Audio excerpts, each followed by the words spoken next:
Rivian's new R2 electric SUV, it actually could be a revolutionary vehicle. Well, we don't know exactly for sure yet, but Rivian is saying it's going to be a 1000 volt architecture. It's going to have brand new 4695 cylindrical batteries with the ability to discharge at 10C. That's actually pretty staggering. Hello my friends, welcome to the channel. I'm Sam Evans, you're watching the Electric Viking. Great to see you. By now, you might have already seen and heard a little bit about the Rivian R2, but maybe in this video, I'm going to provide some information that you might not yet have considered, like a 1000 volt architecture or 4695 cylindrical battery cells. Those cells are taller than Tesla's 4680 cells, and the massive size of them enables discharge at a really fast rate. And that's why Rivian's new electric SUV will be able to do 0 to 62 miles an hour in a staggering pace, 3 seconds. That's 0 to 100, by the way, guys. Now, the Rivian R2 is shorter and narrower than a Tesla Model Y. It's not a very big vehicle. And when you consider the fact it does have a big bonnet, in my opinion, one of the negatives about this car, its interior space is a lot less than its bigger brother, the Rivian R1T and the Rivian R1S pickup truck as well. Now the price, it's said to be about $47,000 US, but then Rivian went and said, oh, hang on, no, we're going to sell it for $45,000 US. Now that would be an amazing price considering it will qualify for US tax incentives and would bring the price to consumers down to $37,500. But keep in mind, the promises made by Rivian are still very vague. Rivian is saying that all models will have a range of around 300 miles. Then in another comment, they said around 330 miles for the model with the most range. Of course, that model is going to be more expensive. It's going to come with a range of different battery packs. But how can every single battery pack provide the same range? Now, I think what Rivian are not telling us is this. This cheap version for $45,000 won't have 4695 cylindrical battery cells. There's no way known. It will have lithium iron phosphate cells from probably CATL or BYD. That's how Rivian have a cheap electric truck. They're cheaper the range. Same with Ford, the Mustang Mach-E and the F-150 Lightning. The cheapest model has lithium iron phosphate battery cells. Now, one of the things that I guess is, the positive to having that big front bonnet, which I think is a bit of a waste of space, is it does have a frunk. Now, the frunk isn't really all that big. I was surprised that, to be honest, to me, in my opinion, it looks a little small, but it still is a frunk there. So you can put things in the front of the vehicle. And one of the really cool features that I absolutely love about this is the rear window actually comes down. So if you want to put long pieces of wood in the back or surfboards hanging out the back, or just kind of get that experience of having your car more open to the wind, you've got that as a feature. I think all cars should have that. I really like that feature. In addition to that, the rear quarter windows can also open at an angle for better aerodynamic performance with airflow. And the charge port is on the rear passenger side, as you can see here. Now you can see it only has a NACS connector. That's it, just a NACS charging port. So kind of interesting to see automakers change. Rivian clearly is saying, you know what, Tesla's charging network is the future of the automotive industry, the future of charging in America.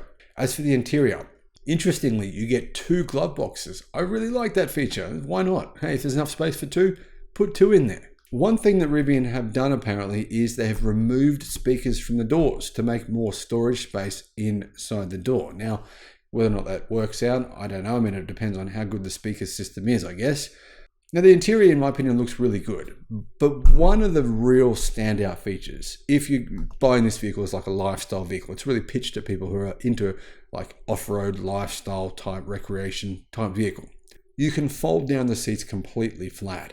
And as you can see, even though that interior space is not as big as some people thought it would be, it's still really good in terms of the actual usable space, very box-like. And when you lower and flatten all those seats out, it looks like there's quite a lot of room in there. When it comes to the interior, it's very minimalistic, it's very Tesla-like. I think it looks fantastic, and I'm a big fan of the interior. The cockpit looks similar to the existing Tesla vehicles, but it has an integrated haptic dial control. You can see the scrolls on each side. They're really big, And those are next to kind of on that center console area. That enables you to, scroll through menus without touching the touchscreen. The front seats look like they are more budget focused than Rivian's existing seats, from my opinion. And the range, okay. Rivian is saying range is going to be at least 300 miles. That's about 483 kilometers. There will be a single motor version, a dual motor all-wheel drive, and a tri-motor all-wheel drive. Now, obviously, all those three vehicles will have different range to each other because you add an extra motor, you start to draw more power out, you're going to use more, it's going to drain your battery faster. But it is worth mentioning that $45,000 US version won't be all-wheel drive. It will be single motor rear-wheel drive. Of course, you're going to have to pay more to get all-wheel drive and, of course, a tri-motor all-wheel drive as well. Now, Rivian did mention that there will be a longer range version with a bigger battery pack that will give the vehicle around 330 miles of range. And that model could be the tri-motor that'll do 0 to 62 miles an hour in less than 3 seconds, meaning, it'll be pretty damn impressive. Now, in terms of the actual size, it's 4,715 millimeters long, just slightly shorter than a Tesla Model Y.